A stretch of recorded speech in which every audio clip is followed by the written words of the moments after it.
Bueno, un podcast más de Aguas Abiertas con un invitado que hace días quería traer, Johnny.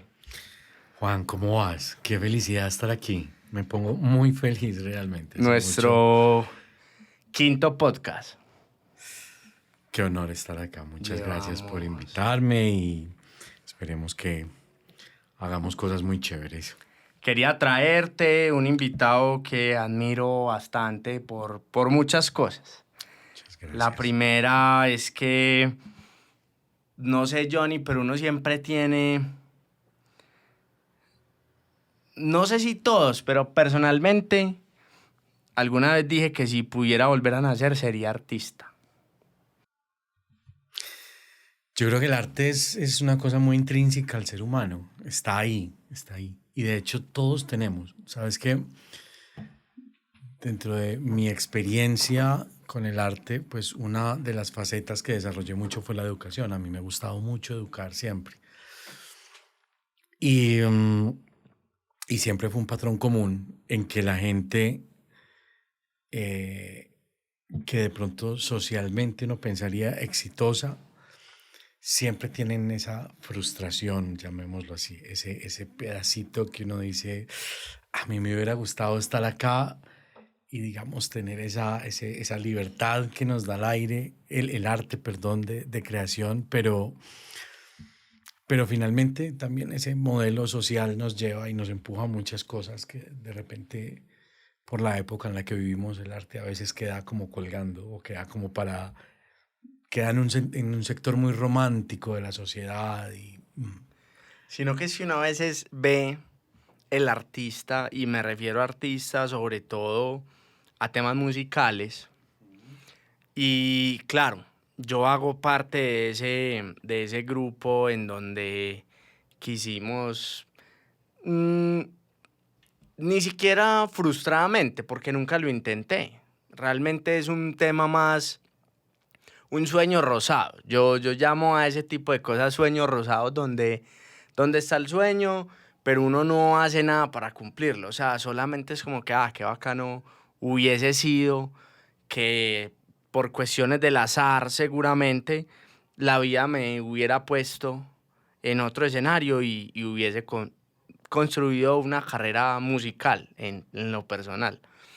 Entonces ahí está como que ahí pongo mi primera admiración porque cuando te conozco me encuentro esa historia de vida y todos esos logros que tuviste en lo musical y yo digo, hey, qué bacano. Ya no hacerlo porque no lo, digamos que no lo veo con nostalgia, ¿cierto? Pero sí lo veo como cuando me encuentro una persona como que, hey, qué bacano, weón, vos que pudiste y que la vida te dio esa oportunidad de hacerlo, que te pudiste dedicar a eso. sí, sí, yo creo que fue una fortuna. Creo que hay un tema de valentía también en el arte, la época moderna. Creo que hay un tema, eh, um, hablábamos justamente en estos días de cómo el arte termina siendo, digamos, un lujo en la humanidad, de alguna manera, pues si lo pudiéramos poner, porque, y poniendo el lujo de pronto dentro de un criterio de elección. Tristemente, hoy en día, poco nos podemos dar el lujo de elegir cosas y más bien la vida nos va llevando por ciertos caminos y de repente que influye lo social, influye incluso los mismos miedos, ¿no? Nos dejamos guiar y nos dejamos llevar por una cantidad de miedos frente a lo que deberíamos, el deber ser, ¿no? Y, pero creo que ahí hay un acto de valentía muy grande en el arte, en decidir hacer ese viaje al interior y decir, venga, yo lo hago y me sobrepongo a todo este tema. Es bonito. ¿Cuándo se te atraviesa la música por primera vez atravesada? O sea, que vos digas, hey, acá tengo que tomar una decisión. Yo, el tema de la música, mmm, Mi mamá y mi papá se separan muy jóvenes y mi mamá se vuelve a casar y mi padrastro era un personaje muy interesante realmente. Ingeniero químico. Ok. Y yo creo que a él le debo dos cosas grandes que han sido transversales en mi vida. Y lo primero, el amor al estudio, un tipo supremamente estudioso. Y realmente eso fue como su legado, como estudie, estudie y estudie. Y yo creo que ese ha sido mi superpoder, estudiar. Y lo segundo, el arte. Él no era un artista, pero él tenía una guitarra donde los fines de semana él siempre se compraba media aguardiente y me empezaba a cantar sus canciones. Él es samario y me cantaba sus canciones y como que me iba motivando a... Y él fue el primero, el que me regaló una guitarra en algún cumpleaños, el que me dijo, hágale, empiece a mirar a ver. Sin embargo, el momento, digamos, de quiebre, donde ya empieza como ese camino a yo voy a ser un artista, es ya terminando el colegio. Estaba yo viviendo en New York en esa época ya, hacía mucho tiempo. Y mi papá me dice, bueno, hágale qué quiere ser, ¿no? Y a dónde, pues yo creo que la gran bisagra que vivimos, yo creo que todos los seres humanos del el papá quiere, y finalmente estas generaciones anteriores a nosotros, yo creo que habían dos problemas ahí muy grandes, que por lo menos yo los reflexiono como un problema, y era el tema de yo le quiero dar a mi hijo lo que yo no pude ser, que de alguna manera yo siento que eso es criar a alguien desde la carencia. Sí. La verdad, lo considero así. Y el segundo, lógicamente aquí hay un legado, aquí entonces usted tiene que... Y pues claro, mi papá desde el amor, porque pues es imposible juzgar esas cosas, Total. eh, me dice, y bueno, usted entonces vea, es esto o esto o esto, y pues en nuestra época, que eso suena muy a viejito, pero realmente pues era una época muy diferente. Yo creo que hoy en día va a ser mucho más fácil, no que esas épocas no suenen tan lejanas, pero claro, los recursos eran muy distintos. Aparte que hay que hacer como dos notas al pie. La primera es que estabas en Nueva York, que de alguna manera es una ciudad bastante open mind y bastante cosmopolita, y que uno diría que ser artista en Nueva York no trae consigo un problema, ¿cierto?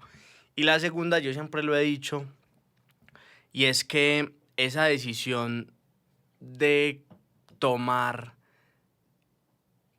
o la decisión que le toca a uno tomar tan joven de a qué se va a dedicar, entre comillas, el resto de su vida, es tan compleja en una etapa tan temprana que, que no, hay una gran probabilidad que salga mal.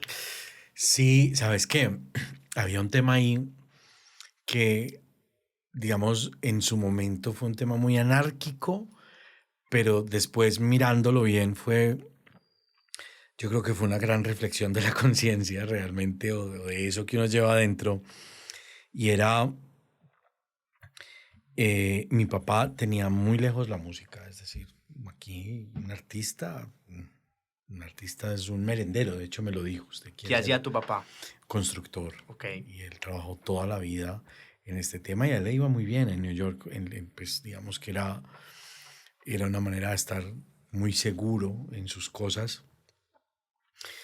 Y más teniendo en cuenta que por lo menos en mi caso, y yo creo que en muchos, mi papá venía de una familia humilde, venía de un pueblo, de pronto, pues como muchos papás de esa época que venían, llegaban a la ciudad a buscar y de ahí él le resulta esta época de ir a New York por allá a principios de los 80s. Y, y fue muy bonito, de hecho, pues a mí me parece muy valeroso y me pareció muy valiente porque él en su momento se fue por el hueco y en los 80s y el man tiene toda una historia alrededor de eso, porque él literal se fue caminando para Estados Unidos, pues una cosa bonita. Entonces, y él construye su vida en Estados Unidos, pues, y la construye él, y pues eso es de valientes también. Lógicamente, volvemos a la carencia. Yo no tuve esto y yo ya ahora sí tengo la posibilidad. Venga, yo le trato de asegurar su futuro para que no le toque vivir lo que a mí me tocó. Y, y por allá en finales de los 80s, 90s, pues decir, voy a ser artista, no era de pronto como hoy en día que el mundo es tan open mind, entre comillas, era un tema más complejo, era un tema de, como así, tenés que ser abogado, tenés que ser médico, arquitecto, pues por lo menos tenés que validarte dentro de lo que ya está establecido. Y llega esa época del college y terminas y te dicen, bueno, ¿usted qué? ¿Sabes qué? Fue un tema muy complejo porque yo empecé a tocar guitarra en mis venidas a Colombia. Sin embargo, pues lógicamente yo era un niño, entonces yo no tenía como capacidad económica de tomar decisiones de quiero esto, no, me tocaba pedirle a mi papá en esa época y mi papá nunca me quiso dar una guitarra, ni nada por el estilo. Entonces, la primera guitarra que yo tengo en Estados Unidos, tiene una anécdota supremamente particular y era que en el afán de mi papá de enseñarme a ganarme la vida y a todo eso, entonces él me llevaba, él contrataba una obra, tenía sus trabajadores, tenía sus cosas, o algún mantenimiento de un edificio y tenía su equipo de trabajo donde él desplegaba todo su cuento. Y él me llevaba, vea, aprenda, mire, pues mire, como el ejemplo, en fin, de todo eso que puede pasar de pronto con los papás. Y en una de esas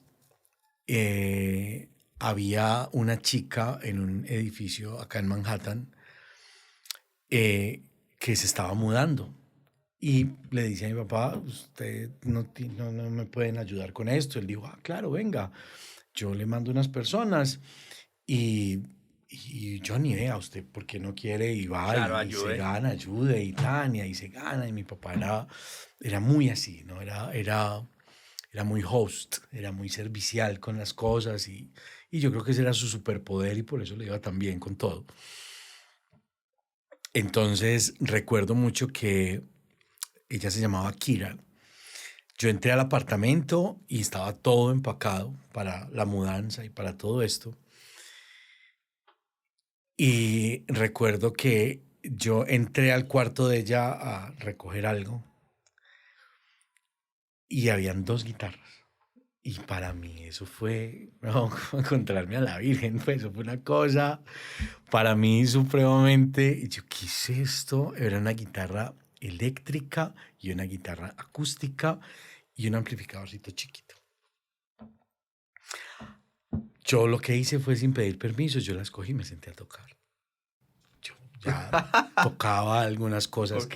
que había estado O sea, en medio de la mudanza, todo el mundo trabajando y Johnny cogió yo una cogí guitarra. la guitarra y me senté a tocar. Y eso le llamó poderosamente a ella la atención. Porque pues yo era un niño, estamos hablando, yo tenía, no sé, 10, 11 años.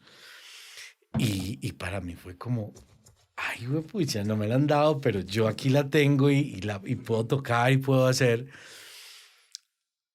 Entonces me acuerdo que ella se me acercó y me dijo, por la ayuda a la mudanza, te voy a regalar las dos guitarras. No te creo. Así fue, literal. Y yo dije, no, ya, ¿qué hay que hacer? Yo empecé a mover todo lo que podía, todo lo que estaba a mi Claro. alcance. El caso fue que yo esa noche llegué a la casa con las dos guitarras. ¿Y el amplificador? Y el amplificador. No, también. Sí, las dos. Pero me acuerdo, eran dos Yamahas muy sencillas. Ella había estado como en clase, no había conectado, pues, o definitivamente su vida, pues, ya profesional no la había dejado como profundizar y las tenía ahí realmente No, paradas. Y yo llegué y eso fue todo un tema, pues, fue todo un tema. Eso fue todo un O tema. sea, llegaste con las guitarras a tu casa y tu Claro. papá inmediatamente dijo, Sí, hey, ¿qué es porque eso? la idea, digamos, la idea central o el objetivo de que yo fuera era aprenda a ganarse el dinero, aprenda el valor del dinero y entonces llegar con 2 guitarras era como, pero como Te así, o perdiste en sea, el camino, te mandé a una te misión. mandé a que te ganaran la plata y me te apareces con una guitarra, pues, entonces como que no fue realmente lo mejor aceptado, sin embargo, como pues de todas maneras, como te digo, yo estaba muy joven, entonces aquí no pasa nada, yo tengo el control, usted coge la guitarra a tal día, a tal hora, estudie y después la coge y digamos, las reglas que podrían ser lo tradicional en un hogar en esa época, ¿no? Entonces, O sea, pero le tenía mucho miedo al arte, men. sí, sí, sí. Pero, ¿sabes qué? Yo creo que en los ochentas, por eso hago como la aclaración de esa época y esta época, porque pues, definitivamente en poco tiempo el mundo ha tenido un giro gigante, ¿no? Pues estamos hablando de giros no solamente en avances, tecnología o lo que sea, sino lo que ha traído consigo esto, el concepto, la mirada de ciertas cosas, la oportunidad de en esta época era muy diferente y más en una familia tradicional de un papá donde le había tocado hacerse a pulso, donde para ellos el trabajo y bueno, en esa época era mucho más marcado que hoy en día el tema de usted nace, crece, se hace profesional y se casa y hágale para adelante. Pues ese era como Sí. el modelo, ¿no? Claro, y era la foto. O sea, a nosotros nos vendieron la Eso era. foto de entre los 80 y los 90. Inclusive hay una película que es muy explícita con esa foto, que es un convertible rojo, una esposa mona y 3 hijos y una casa gigante blanca. Era como la foto estadounidense Ese era el del modelo, éxito ese era el modelo. total. Era el modelo y yo creo que culturalmente el comercio ha tenido esa fuerza de vendernos modelos. Disney nos vendió un modelo, claro, del príncipe azul, de la chica, y ese era el estándar. Las chicas querían, no era, Yo creo que digamos, todavía quieren. Hay sí, un rezago. aunque, claro, también hay que hablar de que este mundo moderno, estos conceptos modernos de apertura, de yo soy quien quiero ser y yo me puedo identificar de tal manera y yo me siento así, pues también son conceptos muy nuevos y realmente los conceptos se arraigan en el tiempo, ¿no? Un cambio Sí, así cultural es. es lo que pasa, por ejemplo, con temas como el esclavismo y los negros, pues por llamarlo así. Claro, es que hablamos de que es que la esclavitud ya acabó, pues que se acabó de acabar. A Y la eso vuelta de la esquina. culturalmente todavía hay una generación completa que vivió en esas épocas, que lo siente así, que tiene ese dolor y que esto de pronto dentro de 100 años ya va a ser una anécdota. Ahora todavía es una realidad porque es que todavía hay mucha gente de esa generación que le tocó vivir muy duro, que le tocó pasar por mil cosas. Por lo menos a mí en Estados Unidos, estando chiqui, pues me tocó mucho de eso. Me tocó de que, La claro, de que segregación aquí se y montaban unos y aquí se montaban los otros, no de que te aquí creo. entraba el uno y aquí entraba el otro. Entonces, los cambios culturales, de hecho, hay un tratado por ahí, una tesis que habla de que un cambio cultural se da casi 100 años después de que empieza a surgir. Y pues estamos hablando de que todos estos grandes cambios que ha traído de pronto la tecnología y muchas cosas, aperturas a globalidad, que nos ha ayudado mucho como humanidad, creo yo, a desvincularnos de un montón de cosas, porque también hay que decirlo, a pesar de que era New York, en estas épocas el mundo era muy pequeño. Sí, no, total. Inclusive me haces acordar que lo que mencionas de esos rezagos, cuando yo hice la tesis de economía con pues, mi compañero Javier y estudiamos felicidad, nosotros en ese estudio estadístico evidenciamos científicamente por ejemplo, esos rezagos históricos con los afrodescendientes. O sea, nosotros cuando hicimos todo el estudio en Medellín inicialmente, eran como 14.000 hogares y detectamos que una persona afrodescendiente en Medellín, por el solo hecho de ser afrodescendiente, estaba casi 10% o 10 puntos porcentuales por debajo de cualquier otra raza, por el solo hecho de ser afro. Y lo mismo las mujeres. Las mujeres en menos puntos porcentuales, pero también por el solo hecho de ser mujer, ya tú estabas por debajo respecto a los otros géneros. Y es algo absolutamente normal, por lo que te digo, porque es que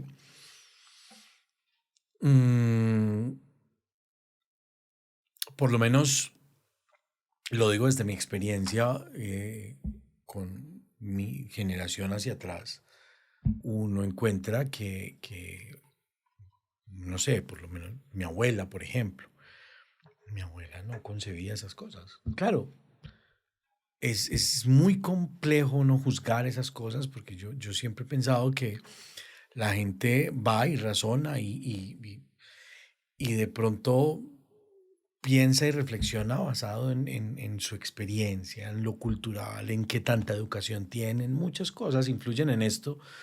Entonces es muy difícil esperar de ciertas personas ciertas cosas. Yo creo que eso es una realidad. Uno no puede esperar de pronto profundidad de alguien que realmente nunca ha tenido acceso a cierta información y a ciertas cosas. Pero justamente lo hablábamos ahora, del tema de cómo esto ha sido un caldo de cultivo para de pronto la industria en muchos sentidos, y llamemos industria un proceso de industrialización donde le interesa vender patrones, le interesa vender cosas. Por ejemplo, en la música pasó y fue una realidad. Elvis Presley, que pues puede ser uno de los grandes Íconos, estándares, sí. Ajá. íconos, si uno se va a la investigación, se da cuenta que Elvis pues, fue un producto. Realmente Elvis ni sus canciones eran lo que estaba Chuck Berry a este lado, que fue realmente el que lo creó, que fue realmente el que lo movió, que fue realmente el que se sentó a hacer la tarea, pero no había manera de vender a este señor porque este señor no estaba dentro del estándar, era un negro que estaba, y eso no se puede vender. Necesitamos vender todo eso que tiene este man Pero en una persona en una blanca. persona que se pueda vender. Y Sí. claro, a Elvis lo cogen, lo hacen y lo venden como el gran padre y como todo esto, pero era industria. Que de alguna manera en Estados Unidos la tienen clara para hacer mercadeo, men.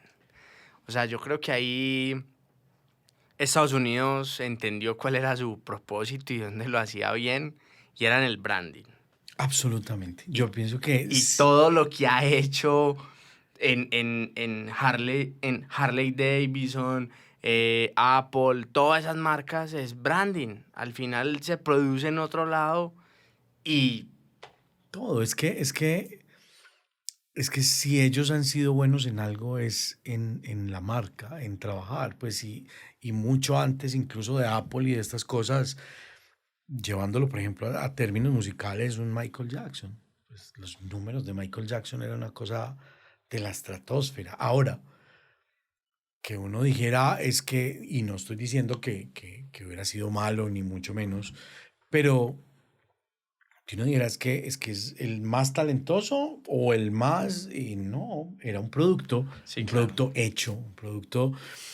Y hasta ahorita que la cosa se ha empezado a equilibrar, es que la cosa se ha equilibrado hace muy poco, porque realmente los gringos eran los duros, o sea, en las bandas gringas, el todo, y era porque hoy en día de pronto ha bajado un poquito ese hype que se genera a las cosas porque hay mucho más acceso, porque al artista o al famoso o al que sea le ha tocado humanizar su proceso. Ujú.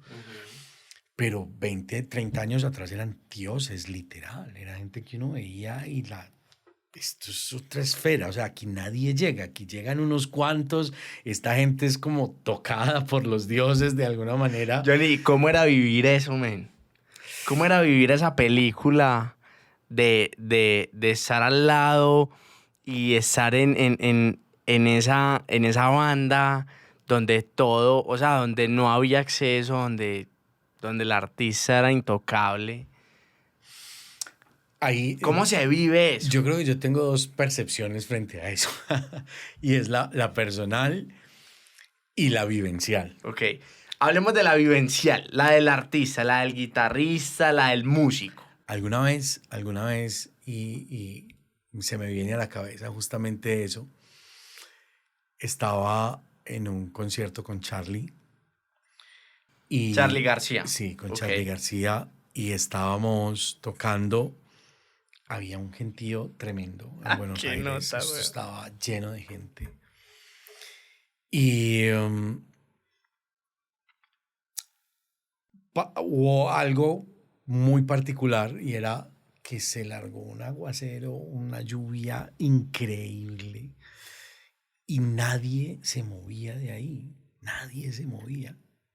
Entonces, la reflexión, y yo me acuerdo que yo tocaba. Y mientras yo tocaba, yo decía, pero pues, ¿cómo? O sea, nadie se mueve. Es increíble cómo se aguantan semejante aguacero por simplemente estar aquí, escuchando y mirando. Pero era el tema de eso, de que la industria siempre te vendía como el inalcanzable y eso te abría puertas donde sea. O sea, eso era.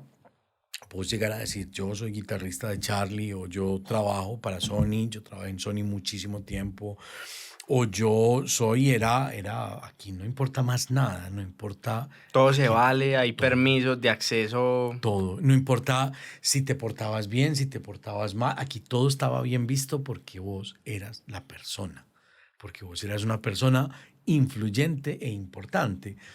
Digamos que el modelo de influenciador hoy en día se construye a base de comunidad bajo unos Johnny, ¿y criterios. te llegaste a creer ese cuento? Joven, sobre todo, sí. Yo creo que mi percepción cambia cuando ya empiezo a crecer. Y cuando yo creo que pasa algo muy importante, y es que cuando logro acceder, digamos, dentro del arte, a cosas que ya estaban a un nivel comercial muy diferente, empieza a pasar algo puntual y es que empiezo a bajar estos dioses del Olimpo y los empiezo a humanizar. Total. Porque ya yo no veía solamente la parte bonita, Sino la oscuridad. sino esa parte. Recuerdo alguna vez, por ejemplo, cuando conocí a Fito Páez, a Fito lo conocí en una fiesta. A mí me invitan, hay una fiesta de esas de Buenos Aires con todas las de la ley, donde solamente entran ciertas personas, donde todo eso. Mm, en esa época estaba Pedro Aznar, que es uno de los artistas que yo amo y que considero pues que es como lo más top que hay aquí en Latinoamérica. Y me invitan y yo no sabía, realmente yo fui. Sí, uno le Yo, dan el acceso y hey, te espero en tal yo lado. me dejo querer, me va a invitar, hágale que yo voy. Yo no sé para dónde vamos, pero vamos.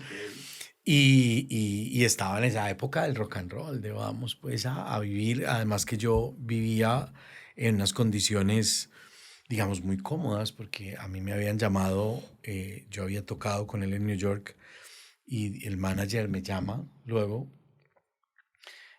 un mes después y me hace la propuesta, me dice, nos gustó ¿El manager de mucho quién? de Charly García Ok. y nos dice, nos encantó tu trabajo, véngase a Buenos Aires y trabaja con nosotros.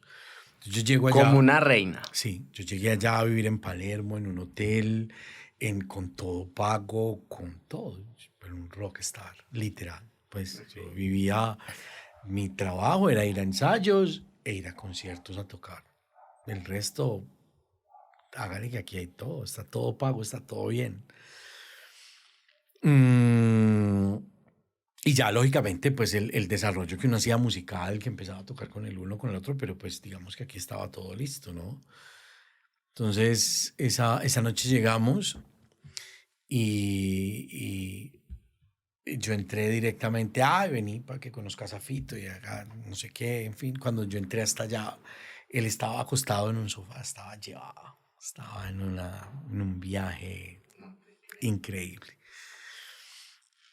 Ay, es Yo creo que increíble. me alzó la mano, hola, ¿qué tal? Y listo. Y ese fue el primer contacto de varios que tuvimos.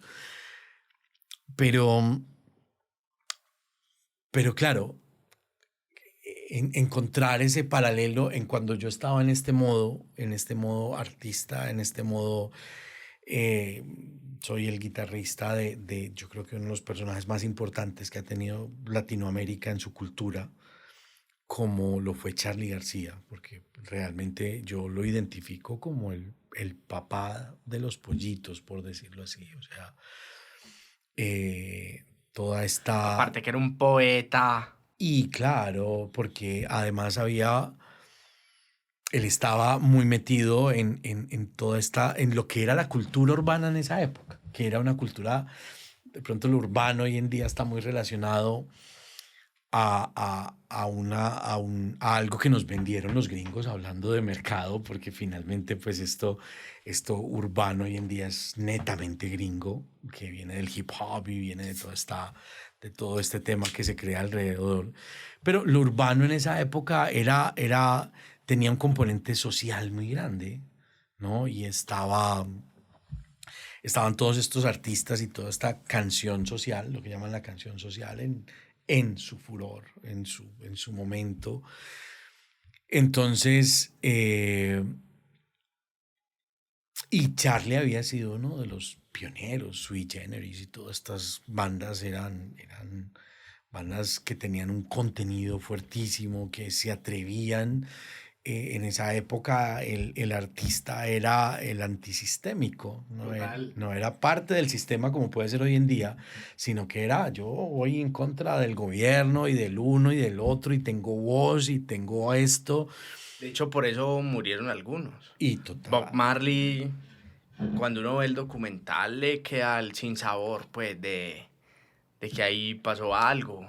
Sí, Y Cancerbero, obviamente es más reciente, pero todos esos artistas que se han ido en contra del sistema lo han padecido. y claro, lo que pasa es que ahí, por ejemplo, con el caso de Cancerbero es una cosa muy bonita porque mm, finalmente eh, yo creo que aquí hay una diferencia que a veces no sabemos eh, poner realmente en contexto y es la industria versus el mundo real. Y pasa algo muy bonito en el punto de Cancerbero con el hip hop en sí, ¿no? El hip hop es una expresión que nace desde la calle, desde una opresión. De la opresión. Entonces, empieza desde ese punto y se vuelve industria y y llegamos a lo que estamos hoy en día, pero, pero sigue habiendo una parte romántica en el hip hop underground, ese que de pronto no escucha todo el mundo, donde se sigue siendo un tema muy honesto. Yo creo que es uno de los grandes valores que tiene el hip hop. Yo por lo menos escucho muchísimo hip hop y una de las cosas que más resalto es su honestidad. Esto es lo que yo siento, esto es lo que yo vivo, esto es de donde yo vengo. Y era de alguna manera algo que tenían los artistas antes.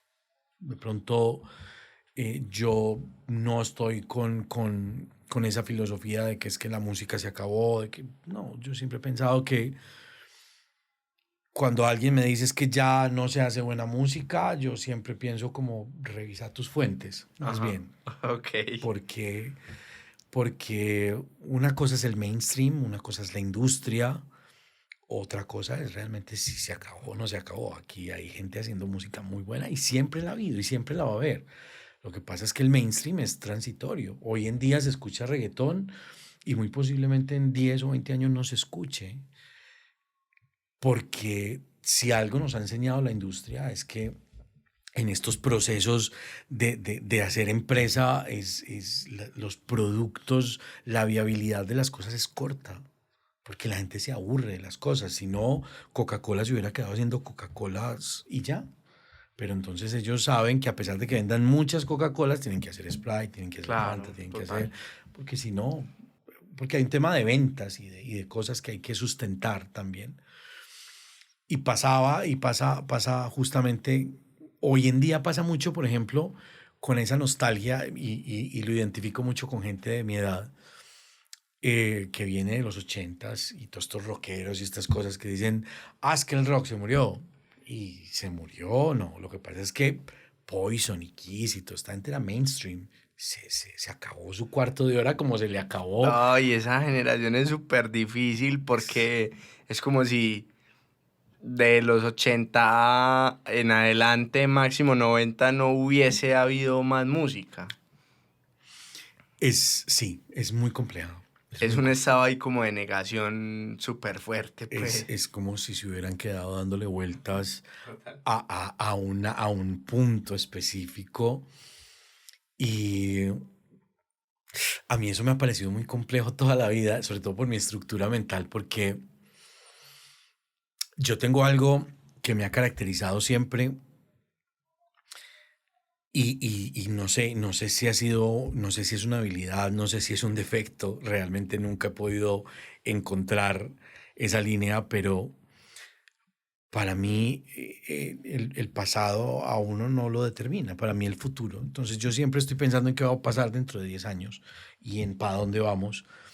Sin embargo, a mí el pasado, yo como que el pasado es pasado y se acabó. Y para mí realmente admiro mucho, no sé, lo que hizo Led Zeppelin, me parece encantador, pero y bueno, ya, vamos, ¿para dónde vamos? ¿Qué estamos haciendo? ¿Por qué? Y como quedarme atrapado en un momento del tiempo para mí ha sido una cosa súper abrumadora en todos los sentidos. De hecho, yo todos los días estoy encontrando algo nuevo, es decir, con temas musicales, yo, a diferencia de mucha gente, yo no tengo un playlist donde me siento a escuchar mi playlist, no. Yo escucho, chequeo y sigo, ¿qué más hay? ¿Qué más me vas a mostrar? ¿Para dónde vamos? Y así lo hago con todo. Para mí, de hecho, alguna vez escuché a alguien que me pareció un concepto supremamente volado y me identifico de pronto robando un poco ese concepto.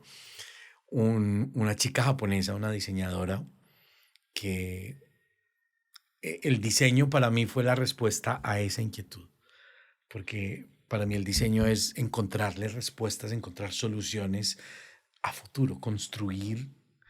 Yo siempre he pensado que la creatividad, a ver, todo en esta vida está conectado y eso es imposible negarlo, ¿no? Esa conexión que hay, y esa conexión se refleja en lo espiritual, en lo vivencial, en muchísimas cosas, y todo está conectado. Y para mí la creatividad es encontrar esas conexiones, encontrar cómo está conectado y crear a partir de esas cosas.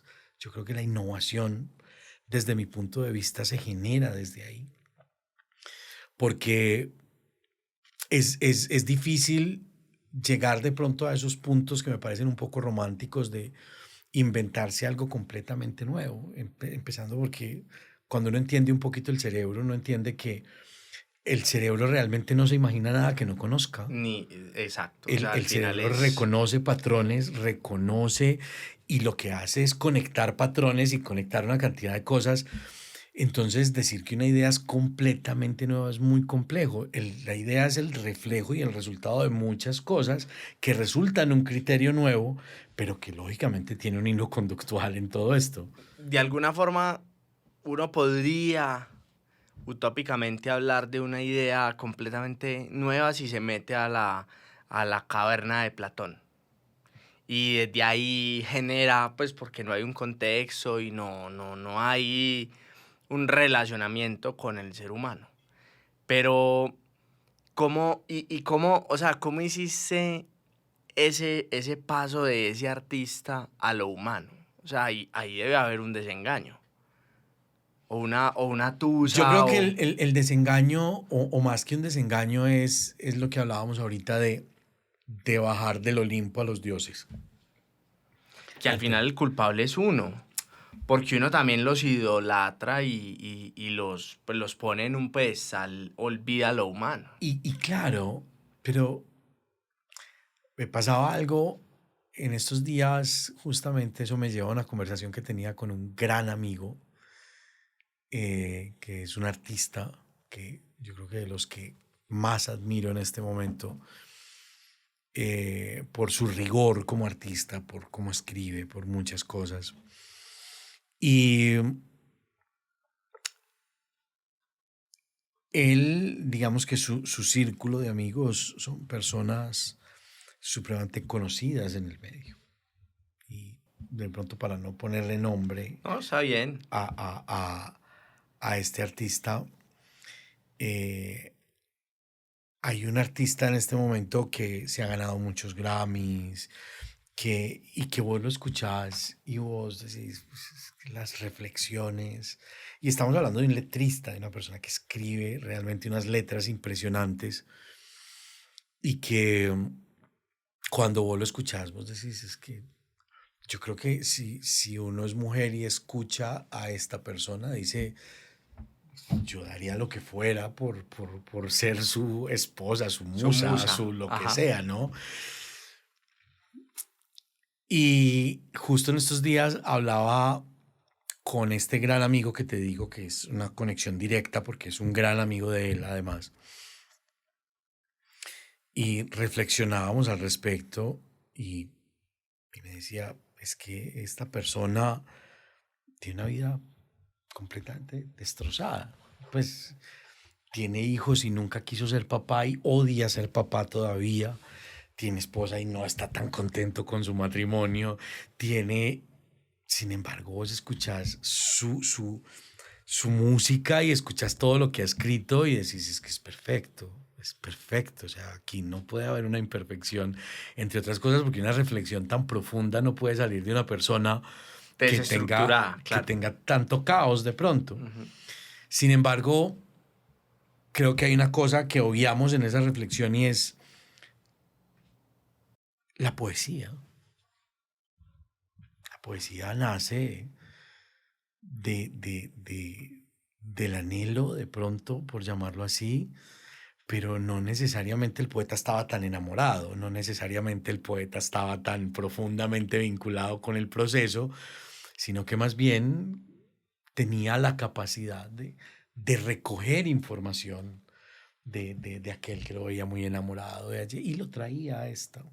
Me pasaba con un tío, antier creo, donde él es supremamente amante al tango, y el tango es de historias, el tango es de contar historias, y la fuente de información de mi tío es el tango. Entonces, para él, una historia es, pues, si lo contaron es porque así es.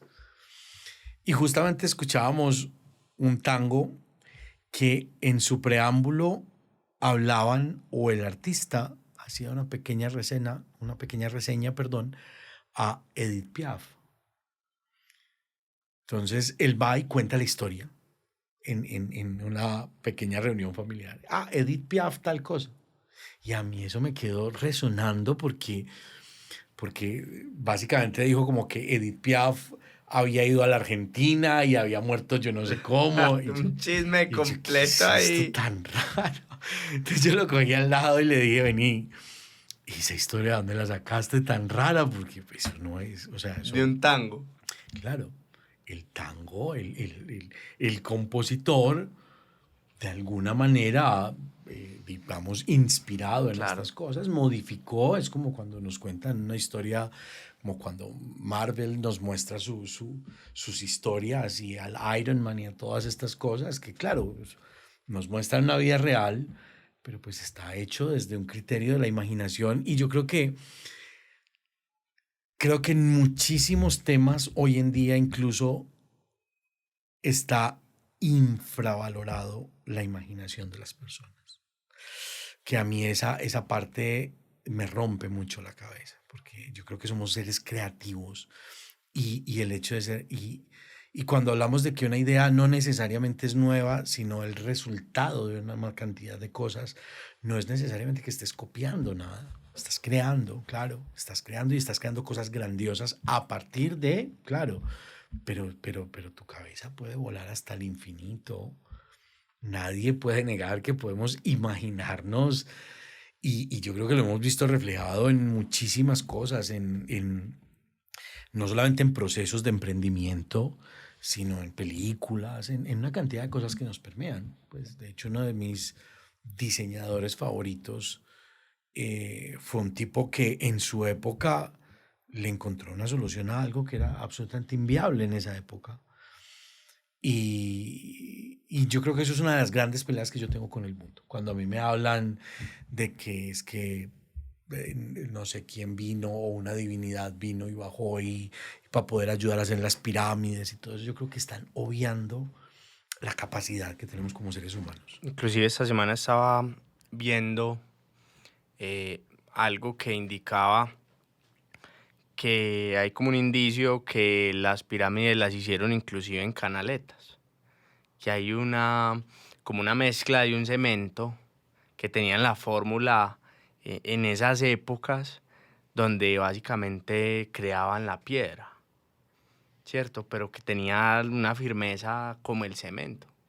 Sí, mira, que justamente este diseñador que te digo era un escultor muy famoso en Florencia. En Florencia hay una cúpula que, que es muy famosa en una de estas grandes iglesias.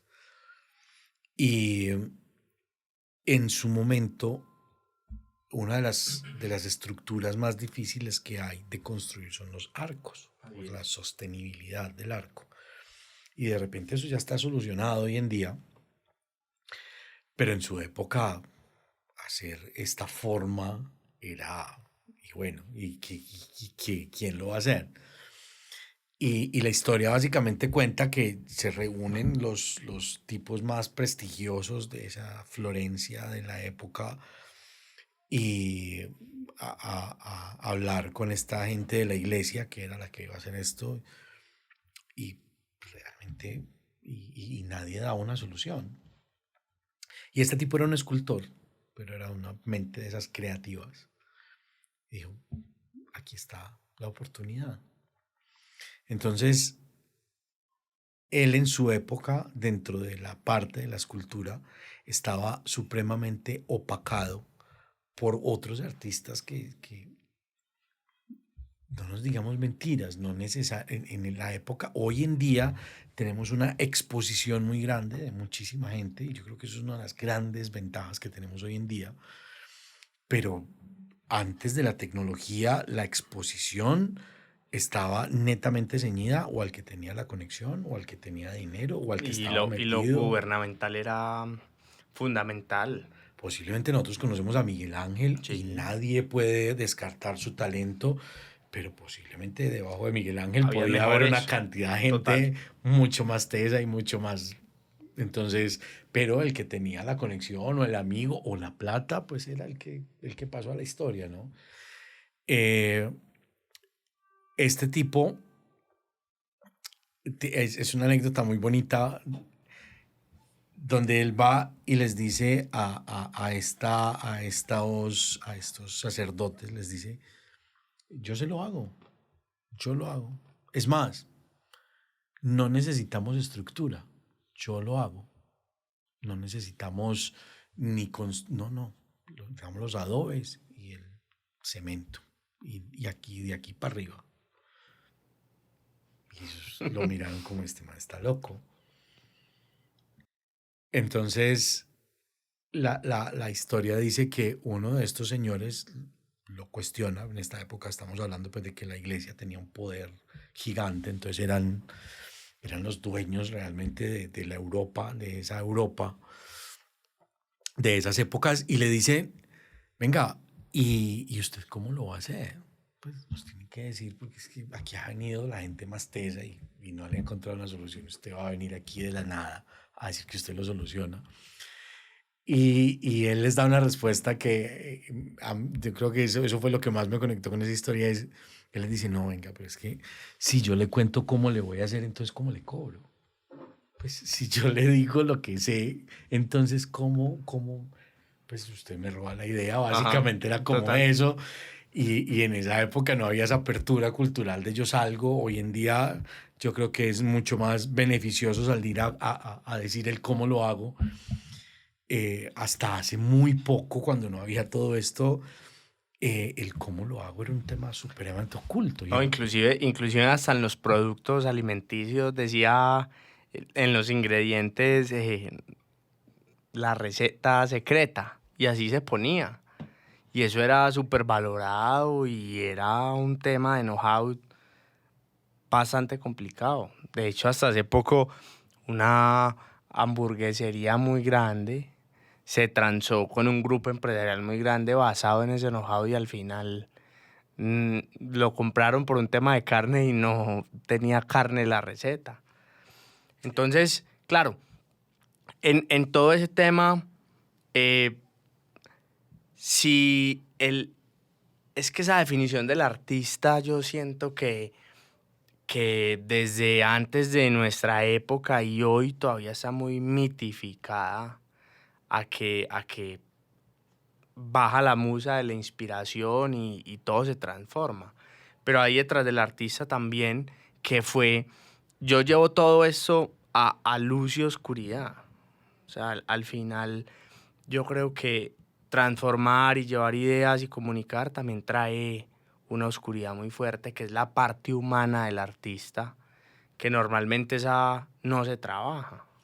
Lo que pasa es que hay un tema acá con esto y es, yo creo que la exposición, por ponerle una etiqueta. Y es que de alguna manera, mientras más expuesto estás, menos profundidad podés tener. Entonces, ¿qué pasa? Que de alguna manera a la humanidad a los seres humanos tenemos un componente de miedo, podríamos llamarlo así, donde ese miedo está permeado por temas muy puntuales, por la sociedad en sí misma, por el cómo tienes que ser, por el qué dirán, por muchísimas cosas que nos han, digamos, cohibido como sociedad. Entonces, eh, siempre el que rompe el molde tiende a ser el, wow, esto es una cosa, y de hecho hoy en día todavía pasa, finalmente, por más de que muchos se matan estudiando por ser el gerente del año, ninguno coge o llega al nivel de un Messi o llega al nivel de alguien que realmente se dedica a lo que lo apasiona, que ahí hay una reflexión supremamente profunda frente a esto, ¿no? Porque a pesar de que como sociedad condenamos tanto al artista y condenamos tanto estos procesos de dedicarse a lo que realmente te mueve, pero lo que consumimos en televisión, lo que vemos en radio, o sea, lo que a los que endiosamos, todos son artistas. Sino que es que, ¿sabes qué siento, Johnny? Que nosotros como sociedad solo premiamos al que llega. Y obviamente en el proceso se va decantando el número. Y a medida que se va creciendo en la pirámide son muy pocos, como dice la canción, son muy pocos los elegidos. Y de alguna forma solo reciben los aplausos los que llegan. Y en la mitad del camino seguramente se quedaron muchos, inclusive mucho más talentosos de los que llegaron. Es que hay un tema ahí que creo que es supremamente complejo a nivel de sociedad y es que como sociedad nos han vendido siempre o hemos aprendido a valorar el logro y no el proceso. Y ahí hay un tema supremamente complejo. Hay un tema supremamente complejo porque, y llevando esto al emprendimiento, hay algo importante ahí que resaltar y es el logro no generalmente, o generalmente más bien, no genera sostenibilidad. Y yo creo que de ahí es donde hay tantos fracasos. Pasa, por ejemplo, con algo, llevándolo como a otro contexto, como el que quiere adelgazar o el que quiere. Entonces, resulta que su recurso es la dieta. Y entonces hacen la dieta, rebajan y cuando rebajan dice, ah, súper chévere y vuelven a su vida normal. Y muy poco tiempo otra vez están como estaban. claro, vos te centrás en el logro, llegas al logro y no queda más camino. Entonces de ahí realmente volvés a descender por un estado de naturaleza, porque es que la sostenibilidad se da más desde el cambio de conciencia y del criterio para poder que esto funcione en el tiempo, que cuando vos empezás a funcionar basado en logros. Y de hecho de ahí la vulnerabilidad de los artistas. Vos ves que todos estos grandes dioses hoy en día, en su momento, fueron los que fueron. Y eso me lleva al punto en donde dejamos ahí como la bandera, y es esa vulnerabilidad que de alguna forma lleva la exposición del artista. Seguramente se llega al logro sin trabajar lo humano.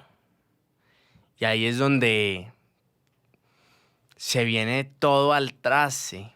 Es que se pierde todo porque de alguna manera mientras más vas subiendo, bien lo dijiste ahorita, mientras más vas subiendo, más solo estás. Más solo estás porque cada vez que subís un poco en cada nivel es como si fuera un edificio, ¿no? Y este primer piso está lleno de gente, pero el segundo ya hay un poquito menos de gente y el tercero un poquito menos. Y aparte creo que en el poder, en el entretenimiento y demás, no necesariamente con las personas que llegas arriba son las que mejores te aconsejan. Porque es que al final uno es un producto, ¿cierto? Que pone a comer y a facturar a mucha gente. Entonces, lo que necesitan los de la pirámide y seguramente es que sigas y sigas y sigas facturando. Y claro, porque lo que hablábamos ahorita, hay un tema que se ha vuelto muy difícil es una línea muy difusa y es lo que es industria y lo que no es industria. Finalmente, estos grados de fama o de éxito, o como lo queramos llamar, están vinculados a una industria, están vinculados a una industria. Y cuando hablamos de industria, tenemos que hablar entonces de riqueza, tenemos que hablar de que hay un interés económico, tenemos que hablar de todas esas cosas. Sí, son Y números. ahí es donde la gente que de repente se acerca no necesariamente quiere ser tu amigo. Pues, lo que menos me interesa es ser tu amigo. A mí me Ni que interesa, tomes buenas decisiones. a mí me interesa es cuánto me estás generando, ¿sí? Y, y eso es importante, pues llevándolo a un punto muy de ahorita, no sé, a Beckham no le interesa si Messi es muy querido o es muy espiritual o es un gran ser, le interesa que traer a este señor acá le va a generar unos números incalculables y lo logra definitivamente. Ahora, de ahí a que realmente haya un deseo más altruista o venga, Sí, que Messi sea feliz. eso realmente Exacto. es muy debatible y es muy cuestionable además. Johnny, entonces llegas, pero vení que quiero pararme en ese momento, y es, llegas a todo el desarrollo de esa industria musical con una de las personas, digamos que más importantes de esa industria. Y empezás a ver la oscuridad de la industria y de esos humanos que estaban ahí. ¿Qué pasa con Johnny? Yo siempre he sido una persona muy reflexiva. Yo creo que eso es una de las grandes salvavidas que he tenido en la vida, de que yo trato o lo que no dejó que yo me perdiera en tanto brillo, de cierta manera, y lo digo con mucho respeto, lo que no dejó que yo profundizara fue esa reflexión. Y cuando yo logro identificar muchísimas cosas y a mí me empieza a cuestionar todo, porque sí, mucha fiesta, muy rico, todo muy rico, todo absolutamente rico. Pero cuando yo me levantaba ya con la resaca encima, ya el sentimiento no era tan rico, porque ya no había, ya estaba yo conmigo mismo sentado y Y entonces, muy chévere la fiesta, y entonces, ¿qué? Y a mí eso me llevó a un estado de reflexión. Pero es que vos lo dijiste ahorita, o sea, después de que llegas a la meta no sigue nada, men. Claro, porque la sociedad te lleva a eso, o uno no entiende que realmente el cambio no se da por llegar a la meta, sino que el cambio se da desde lo más profundo. Uno no entiende de pronto en muchas épocas, salvo que uno realmente llegue a la reflexión, que no es el tener, es el ser. Entonces uno está buscando tener, y claro, y en ese tener todas estas cosas te deslumbran y te llevan, y si esto hace parte, yo me dejo querer, hágale, qué rico. ¿Quién no quiere comer rico? ¿Quién no quiere estar de fiesta? ¿Quién no quiere tener todo a pedir de boca? Es que eso es una de las cosas que nos venden como éxito para ponerle un nombre. Ese es el éxito socialmente hablando. Cuando vos empezás a reflexionar qué es el éxito realmente, entonces empezás a poner otros criterios sobre la mesa, donde decís, bueno, yo por lo menos a estas alturas de mi vida pienso que el éxito es equilibrio. Es vos poder tener tus facetas de la vida equilibrada, tu parte, tu relación con el dinero, tu relación con vos mismo, con la espiritualidad. Sabes que eso me lleva a un concepto de un amigo que hace un par de años me dijo que el éxito era como cuando uno cogía un radio viejo y trataba de ecualizar una emisora. Y que a veces uno le pegaba y a veces uno estando en la emisora había interferencia. Y él decía, la única forma de ampliar ese espectro para uno llegar y sintonizar la emisora, hablando de éxito, es tener todo bien. O sea, tu hogar, tus finanzas, tu trabajo, tu todo. O sea, entre más cosas tengas estables, más probabilidad vas a tener de llegar a la emisora. El éxito es equilibrio. Porque lo otro no es sustentable en el tiempo. El logro no es, no, es lo que hablábamos ahorita.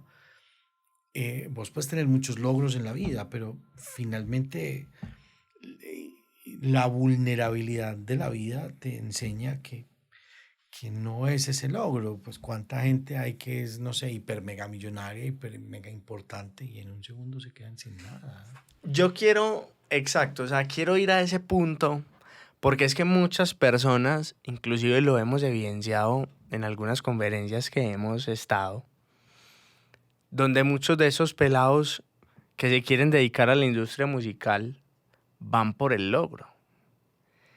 Y me acuerdo mucho esa noche, porque es que muchas veces cuando uno escucha a gente que no lo logró. Y dice, bueno, no lo logré, pero cuando uno empieza a escuchar gente que lo logró y te dice, no estaba en eso, entonces uno se queda como sin plataformas porque uno dice, si yo todo lo que estoy haciendo en mi vida lo estoy basando en la meta final, en lograrlo, y este man me está diciendo que llegó, estuvo en esa habitación, vio lo que vio, lo tocó y me está diciendo, no, Juan, esa no era. Entonces, ¿cómo emprender? O sea, ¿cómo llevar ese camino si la meta no es la que nos va a llenar? Yo pienso que, y se me viene de pronto a la cabeza la analogía con una montaña. Yo pienso que uno en la vida debería ser como una montaña, con sus cimientos muy arraigados a la tierra y con su cabeza y su mirada muy cercana al cielo. Y entender que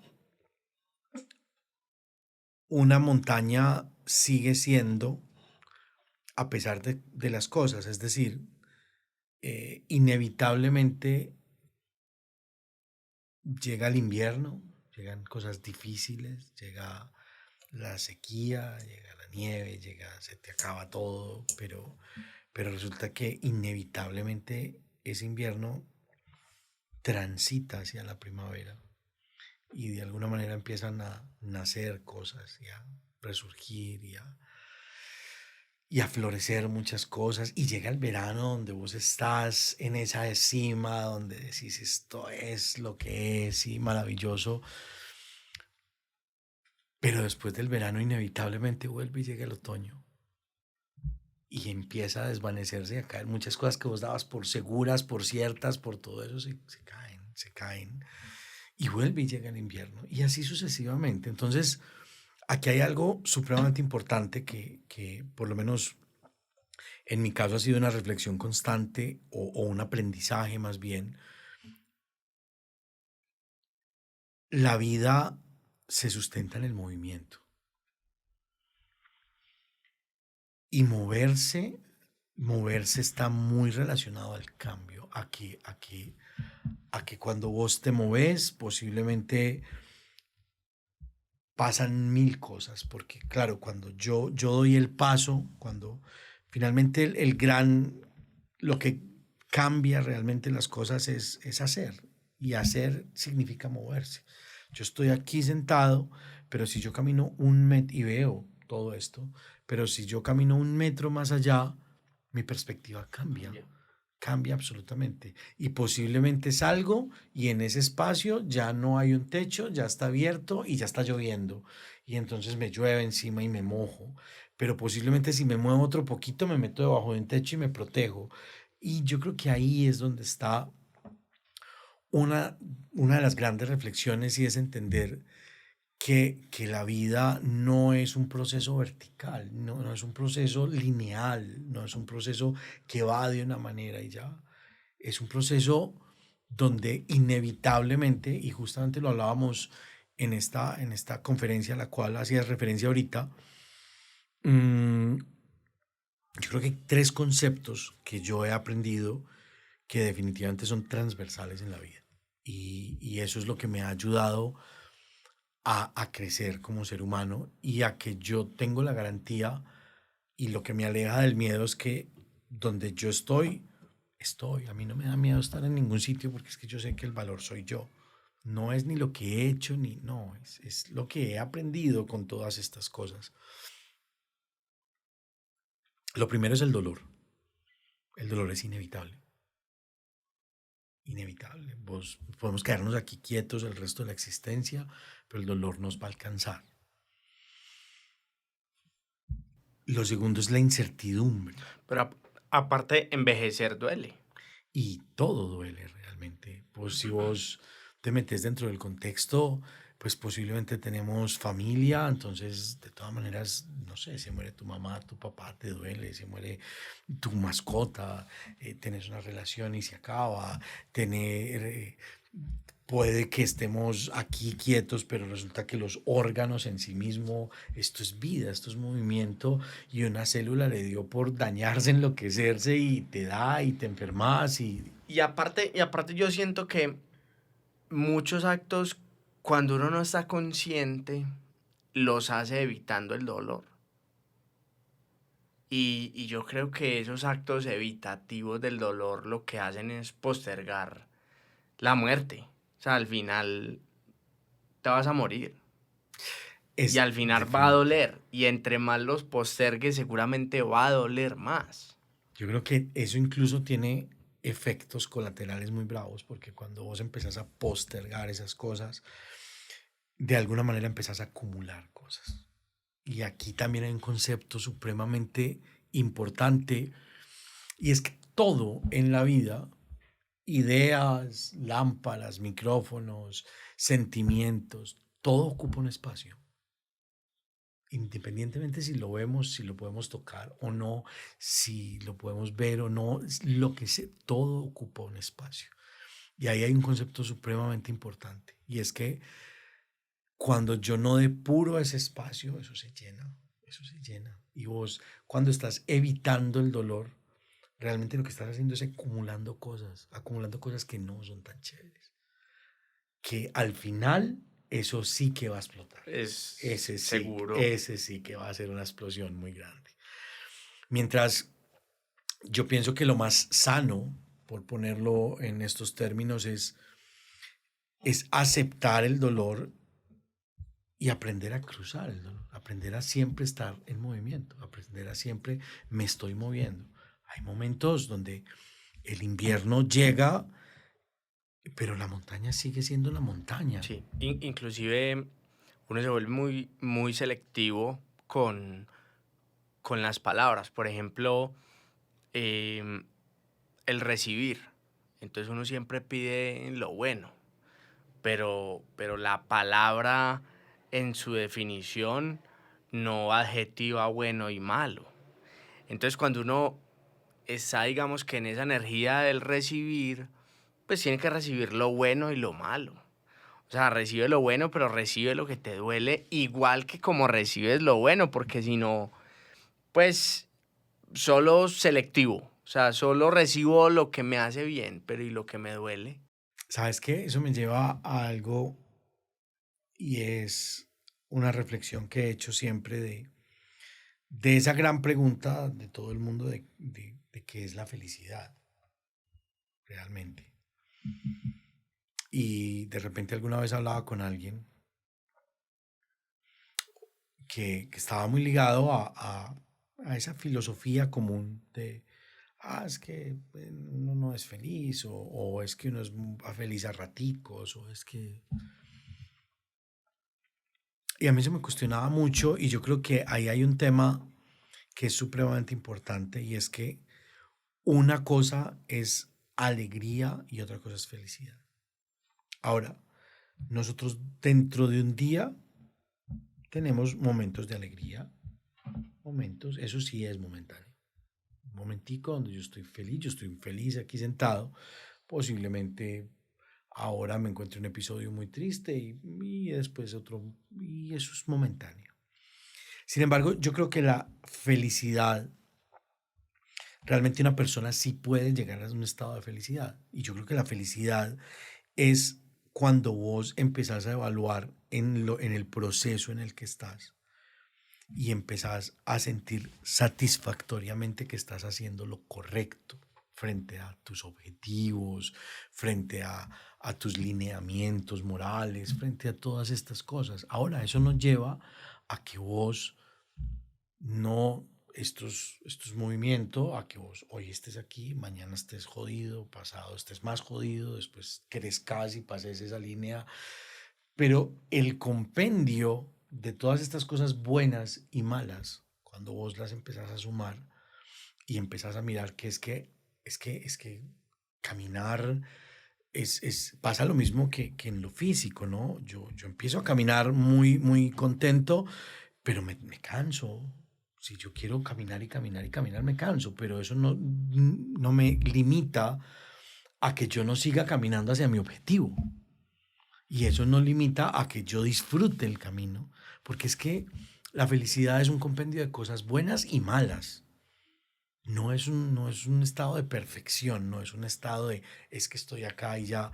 Y es más, yo siempre he pensado que estas personas, digámoslo así, entre comillas, como que todo está bien, yo siento que hay una gran desconfianza frente a esos procesos, porque es que...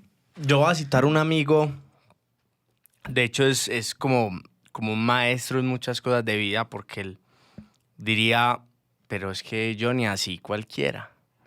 O sea, uno, estas enseñanzas y esta profundidad de vida la ganas después de 20 años de carrera, conociendo los artistas seguramente más importantes de ciertas industrias. Entonces, así cualquiera, o sea, conociste la luz, pero conociste también la oscuridad de muchas personas. Y yo quiero que hagamos el ejercicio de hacer de pronto, enlistar algunos artistas con los que pudiste tocar y qué aprendiste de ellos. Muchas cosas. Yo creo que... ¿Qué aprendiste, por ejemplo, de Charlie? ¿Qué aprendí de Charlie? Eso es una muy buena pregunta. ¿Qué enseñanza te dejó esa persona? Yo creo que una de las grandes reflexiones justamente, y eso lo voy a ligar de pronto al momento en el que yo salgo de ahí. La salida de ahí fue el resultado de una conversación con el manager, con la persona, digamos, que manejaba todo el cuento, porque pues volvemos a lo mismo, es un producto y un producto entonces tiene un gerente, tiene una estrategia, tiene muchas cosas. Y yo le decía, ¿sabes qué? Si yo sigo en este viaje a esta velocidad, posiblemente yo termine en una acera y nadie se va a acordar de mí. Charlie de pronto se puede dar ciertos lujos porque es Charlie García. Porque,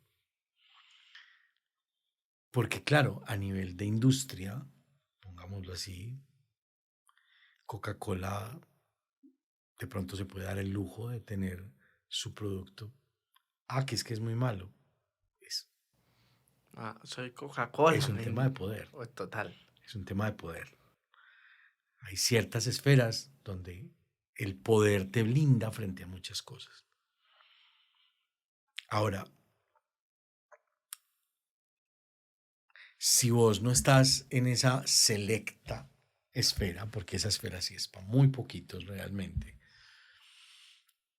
entonces ahí ya tenés el tema un poquito más perdido. Y yo creo que eso fue una de las grandes enseñanzas. Que, que no todo lo que brilla es oro, realmente. Que no es necesariamente porque esto es maravilloso y porque me está pasando a mí, entonces esto me hace bien. Porque a pesar de que sí hubo muchos aprendizajes muy bonitos, yo creo que el más profundo era ese, era ¿y yo dónde quedo? ¿Y yo dónde me puedo perder en todo este montón? Es que es una vida al servicio de otro, men. Y es que el mar es muy bonito y vos podés nadar, pero también te puedes ahogar. Seguro. También te coge y te jala y te ahogas. Lo viví, lo viví hace poco con Melissa estuvimos en Isla Fuerte y amanecimos en una cabaña que está en unos pilotes en el mar. Y, y llegamos y el mar estaba súper tranquilo y dijimos, aquí vamos a dormir. 3 de la mañana, Johnny, las olas nos pegaban, estábamos más o menos de unos 10 metros del piso, pues del mar, del nivel. 3 de la mañana y las olas reventaban contra la pared, men.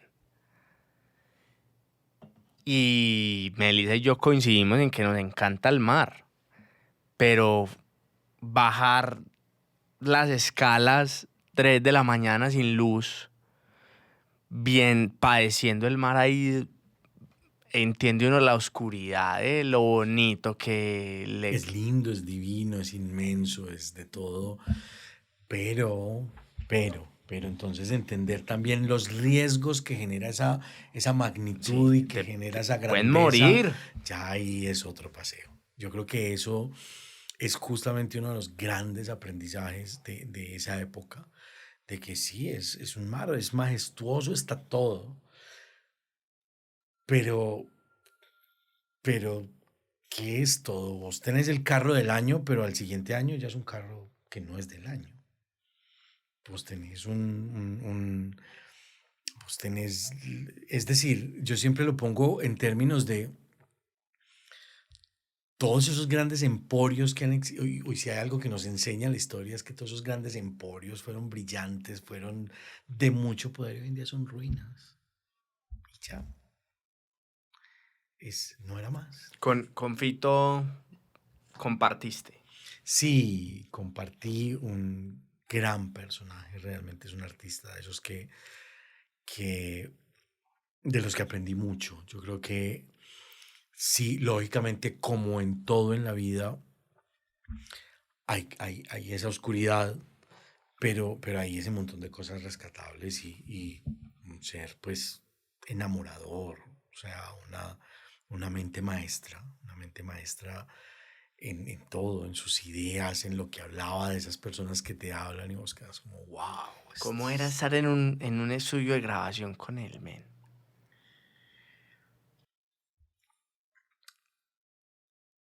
Es, lo voy a poner en términos muy terrenales realmente. Y es que como, como todo en la vida es un trabajo, Ok. es un trabajo. Digamos que cuando ya estás metido en esos puntos, eh, hay un viaje muy bonito, creativo. No, Johnny, pero espérate, ¿no hay algo que vos estés ahí y tu cerebro te diga, hey, men, estoy grabando con Fito? Sí, yo realmente no grabé con Fito, yo Ok. estuve con Charlie, pero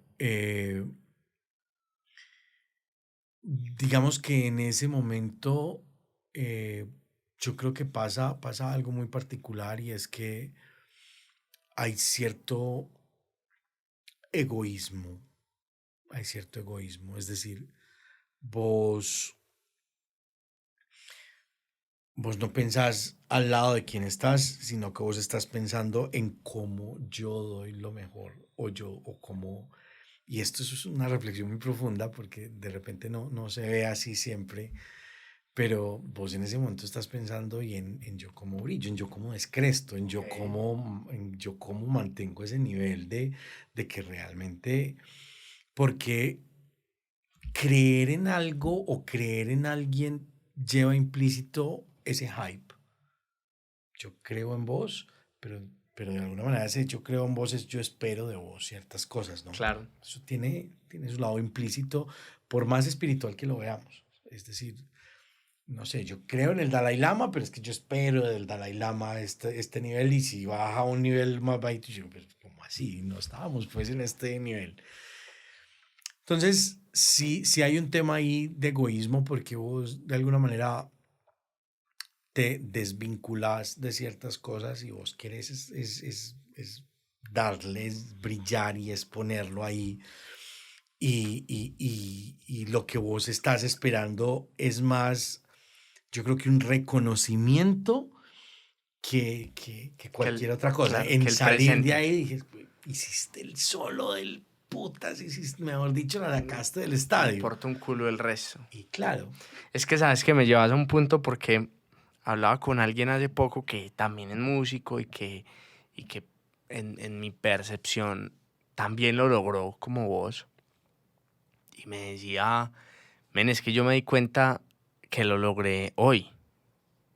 Yo cuando estaba ahí, cuando estaba en gira en Europa, a mí no me daba tiempo de tener actos de conciencia en decir, men, ¿yo dónde estoy? O sea, era trabajo. es un trabajo. Y salga y toque y trasnoche y duerma. Y cuando me di cuenta, llevaba X cantidad de años en esto y cuando fue que me retiré, es que miro hacia atrás y digo, men, todo lo que logré. Claro, lo que pasa es que yo creo que el logro en sí mismo como criterio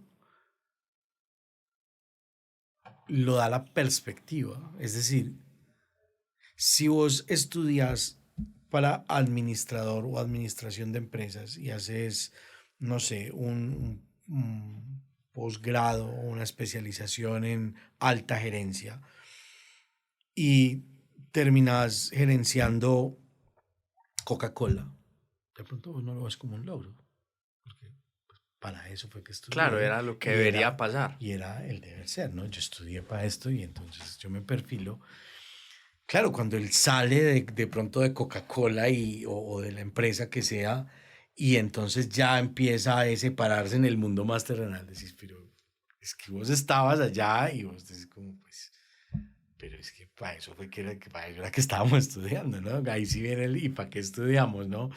Entonces, en ese momento, uno no lo reflexiona de esa manera, uno lo reflexiona más como parte de un trabajo, como parte de, porque además tiene una dinámica de trabajo, o sea, no, Digamos que estamos hablando de sí, de algo que viene intrínseco, que es la diversión, de bacano esto y la fiesta, y yo no sé qué, pero al otro lado, estos son los temas, hay que No, y tocarlos, hay que energéticamente te lo están mantener, hay que... sacando todo. Absolutamente. Y vos terminabas, de hecho, eh, hay un momento de quiebre en mi vida con el tema de la música, donde yo entiendo mi parte creativa y la reconozco como algo más grande que simplemente ser músico, y simplemente lo digo entre comillas porque realmente no es simple.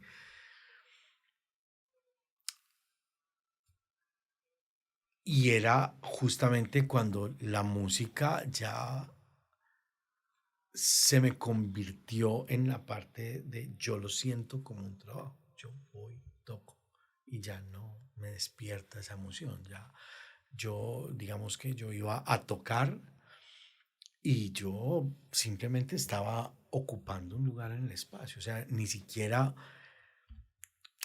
tenía que pensar, la mano se me movía y hágale. Y yo me bajaba y no, pero vos, pero mejor dicho, ¿qué es esto? Y ahí en ese momento uno como que aterrizaba, como que, ¿en serio? Así de grande fue. Realmente estaba como medio en piloto automático, pero cuando No empecé joda. a entenderlo y a reflexionarlo, para mí fue como, definitivamente no. O sea, hasta aquí llegué, porque para mí, por lo menos dentro de mi estructura, sí es supremamente importante conectar con las cosas. Y mi palabra, lo he dicho siempre y lo voy a decir siempre, mi palabra es crear. Y cuando ya lo dejé ese sentimiento al lado y se me convirtió simplemente en toque, para mí fue algo como ya, o Ese es sea, tu fondo, es tu fondo. tiempo de moverse. Y, y si vamos al punto, ese es el fondo. Sí. ¿Cuál es el punto que vos digas, men, yo viví todo eso para este momento? De toda esa carrera musical que vos digas, por ese momento, valió la pena haberme ido de la casa a los 14 años, haber hecho el acto de rebeldía con mi papá, haberme comido toda la mierda que me comí en Nueva York y demás, que vos digas, este es el momento que vale la pena haber decidido dedicarme a ser músico. Esto va a sonar un poco, eh, va a ser un poco, ¿qué puede ser? No sé si exista la palabra en español, a veces se me complica un poquito por, porque siempre estuve estudiando en inglés, yo viví en Estados Unidos siempre y todo eso, pero va a ser un poquito como defraudador frente a eso. Porque a pesar de que tuve la oportunidad de estar metido en lo que podría ser la crema innata de las cosas, eh, para mí los momentos más valiosos es donde yo podía ser yo y donde podía crear. Y esos momentos están más ligados a procesos donde yo podía decir, aquí no tengo que demostrarle nada a nadie, aquí no tengo nada, aquí simplemente puedo ser yo. Y a pesar de haber estado en grandes escenarios y en muchas partes del mundo y en muchas cosas, yo tengo un punto, de hecho, de ahí tengo uno de mis grandes amigos hoy en día, que para mí es una persona muy valiosa por sus criterios y sus cosas. Alguna vez me junté con un gran amigo que para mí es un erudito de la música, es una persona que amo, es de aquí de Medellín, de hecho, y es un tipo, él es un paisaje sonoro en sí mismo, es un percusionista, y entrar a la casa de él es entrar a un mundo paralelo. Es hermoso, es un tipo hermoso, además muy profundo, pero con él tuve la oportunidad de formar, llamémoslo así, un grupo musical donde, donde no había ninguna otra pretensión que no fuera crear. Yo creo que fue el momento donde yo más libre me sentí, donde yo dije, esto es música, esto es lo que yo quiero en la vida, esto es. Y era muy loco porque nos juntamos 3 personas y la dinámica era literal como sentarnos a hablar acá. O sea, era toque. Y entonces toques, yo hacía así y él empezaba a hacer algo y el otro empezaba a hacer algo. Y hacíamos, no sé, llamémoslo así para encuadernarlo en algún sentido, hacíamos una canción que podía durar 1 hora, tranquilamente, una cosa y dele, y dele, y dele, y dele, y dele, y dele. Pero era como una conversación supremamente profunda desde lo sonoro. O sea, aquí no había ni una regla, ni un AB, ni esto es así, ni eso simplemente era muy bonito porque era como comunicarse con alguien en otro lenguaje que no necesariamente era el hablado, simplemente toque, que es yo creo que una de las cosas más retadoras que tienen los seres humanos. Mira que vos puedes ser súper teso en algo y no sé, un futbolista y te dice, bueno, coja un balón y hágale pues mueva. Y vos te quedas como, ¿y qué hago? Pues hago una 31, hago la cabecita, ¿qué hago? Es una cosa muy loca porque a pesar de que nos preparamos toda la vida para algo, darte la libertad de sacarte de esa estructura, de decir, Te haga, confronta con el pues te talento. quedas como, ¿y qué hago? ¿Esto o qué? Entonces era muy bonito porque para mí, dentro de toda esa carrera musical y dentro de todas esas cosas, a mí eso me quedó en la cabeza. De hecho, hicimos un concierto para un pintor que se le midió como a decir, yo quiero, y fue en el Museo de Arte Moderno, de hecho. Y fue eso, fue como, vamos, conecte y hágale, empiece a tocar. ¿Qué? No sé.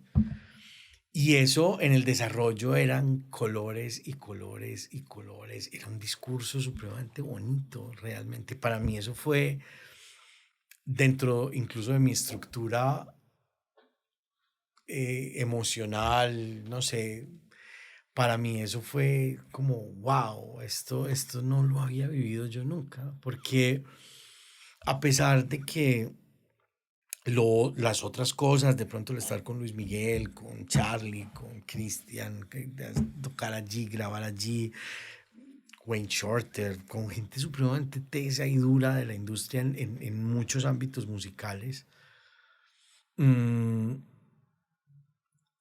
el poder fluir y el poder salirme de No, contexto, tiene pre- para mí era wow.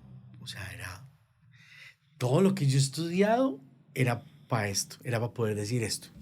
Johnny, ¿te dedicarías nuevamente a la música si te dieran la oportunidad de volver a los 14 años? Definitivamente, no sé si me dedicaría, no sé si me dedicaría porque, y no porque tenga un mal recuerdo o porque esté peleado con esa parte, sino más por la reflexión que te decía ahorita. Yo creo que si algo aprendí yo en la vida de mí mismo era encontrar esa idea central de mi vida, ese sobre lo que yo iba a construir el resto de mi vida. Y para mí esa idea se centra en una palabra que es crear. Y cuando ya entonces empecé a entender la profundidad de reflexionar sobre qué es crear,